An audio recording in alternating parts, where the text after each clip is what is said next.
Don't you love when you have an interest, like a book series or movie or TV show or music, and someone bullies you for it, and next thing you know, you turn around and they enjoy the exact same thing they bullied you for, and you get no apology or recognition.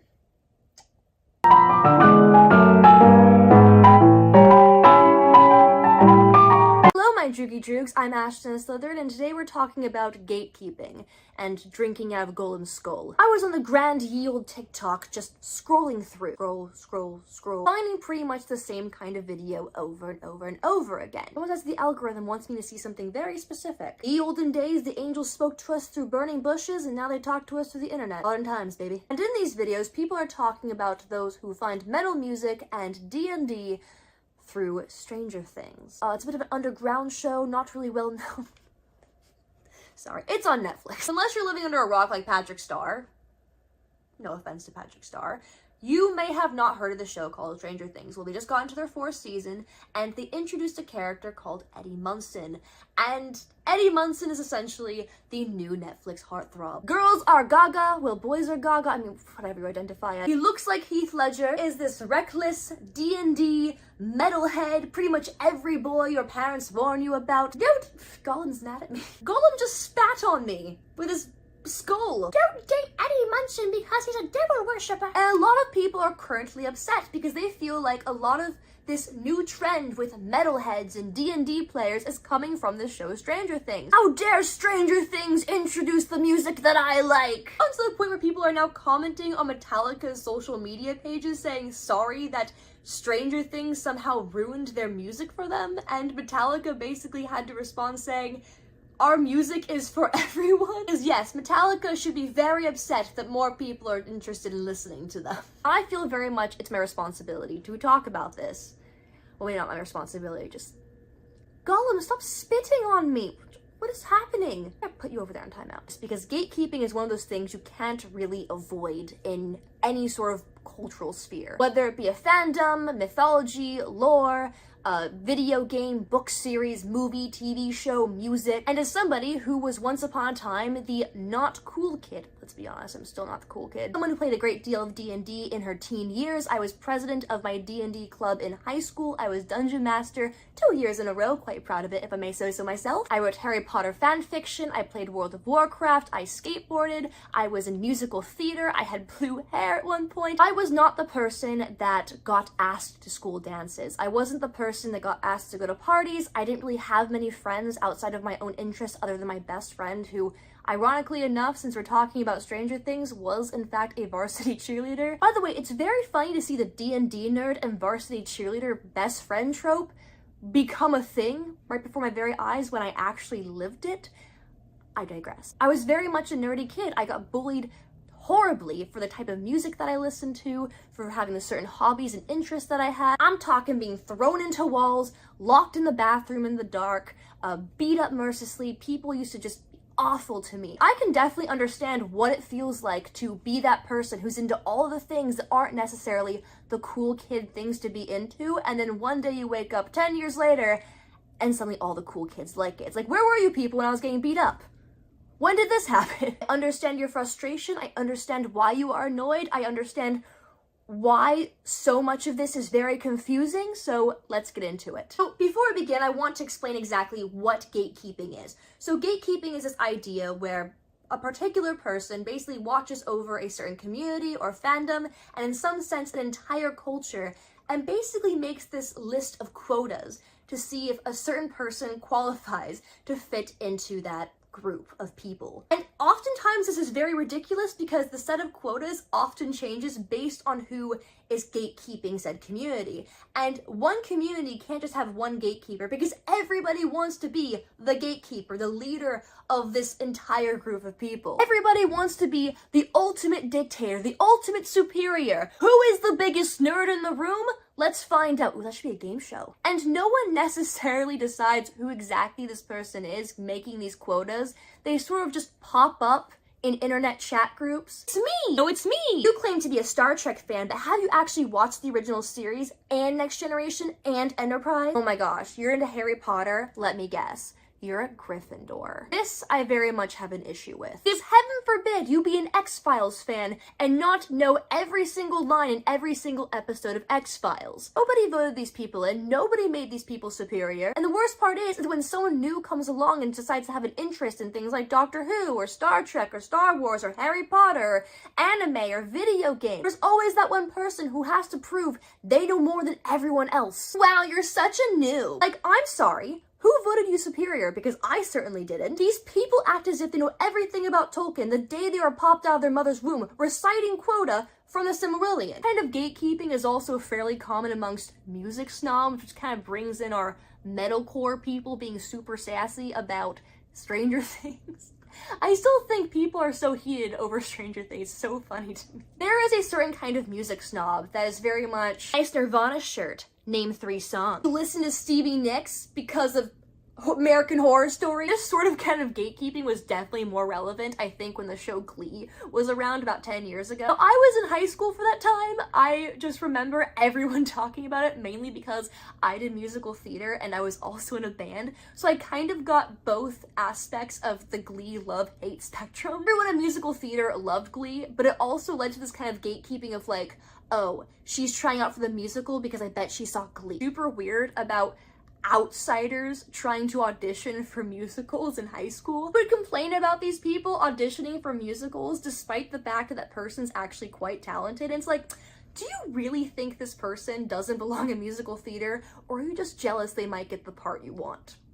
Be honest, Rebecca. On the other side of the love-hate spectrum was the band people, the total music snobs, who hated Glee with a burning passion and pretty much despised anyone who watched it. You know that song because you watched it on Glee. Oh, they probably sang it on Glee, that's how you know it. And basically any sort of song that was sung on that show was then banned. Like, you couldn't listen to Journey anymore, you couldn't listen to the Beatles anymore, as if the Beatles weren't already mainstream. Oh no, you're upset people are listening to the Beatles now, as if it was some unknown band no one's ever heard of before? What? Beatles just weren't mainstream, okay? It was a whole underground thing, no one knew who they were, until Glee ruined it. That's what happened.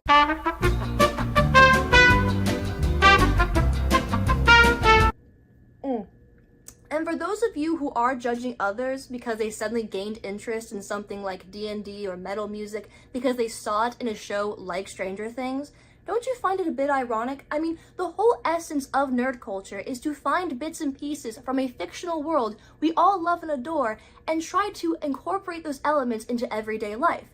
I mean, that's what it means to be a nerd, right? So who cares if they found something like D&D from a television show and want to start getting into it? Isn't that what being nerdy is all about? You are gatekeeping something and purposely making someone not feel included because you think you own a monopoly on that thing, just because you've been around 10, 20 more years than that person? I mean, you're acting no differently than the bullies who refuse to pick you for kickball. And the best part of this is that this behavior doesn't come from actually knowing anything more or being better at something. It comes from a need for superiority and the feeling of being better than everyone else around you, which is no different than a typical high school bully. Now, I will say in certain circumstances, on occasion, there are benefits to gatekeeping, in particular with critique.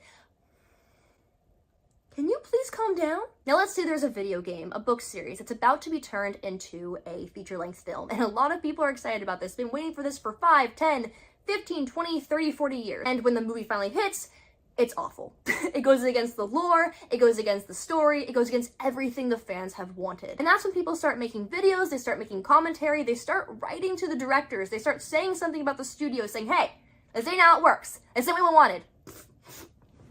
I gotta calm myself down. Want a different story, want a different actress for this character. The more people complain, the more people critique, Rotten Tomatoes lies about it anyway. By doing this sort of gatekeeping, if you will, fans can come together and say, hey, we need to stay true to the lore. We need to stay true to the story and the characters and make sure everything is canon.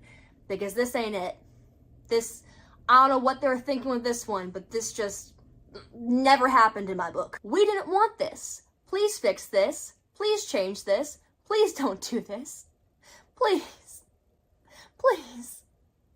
Do something better. First, we have the superiority complex, which is, we don't like that one. And second is the critic, which is actually quite beneficial to the fans.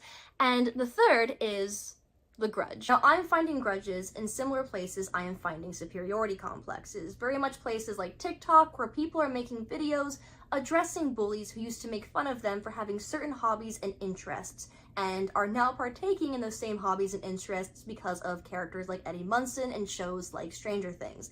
And it bothers a lot of people because they're thinking to themselves, wait a minute, you used to bully me for this, you used to make fun of me for this, and now suddenly it's cool? Like, where were these people when I was getting beaten up?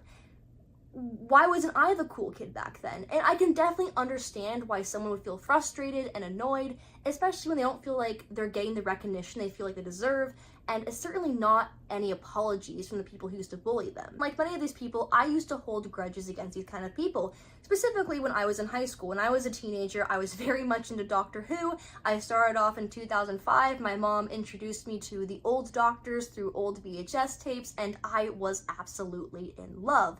Next thing you know, Matt Smith is introduced as the Doctor, and every girl who used to make fun of me for liking sci-fi suddenly loved Doctor Who. Any of them apologized to me? Did any of them recognize me for liking Doctor Who first? No.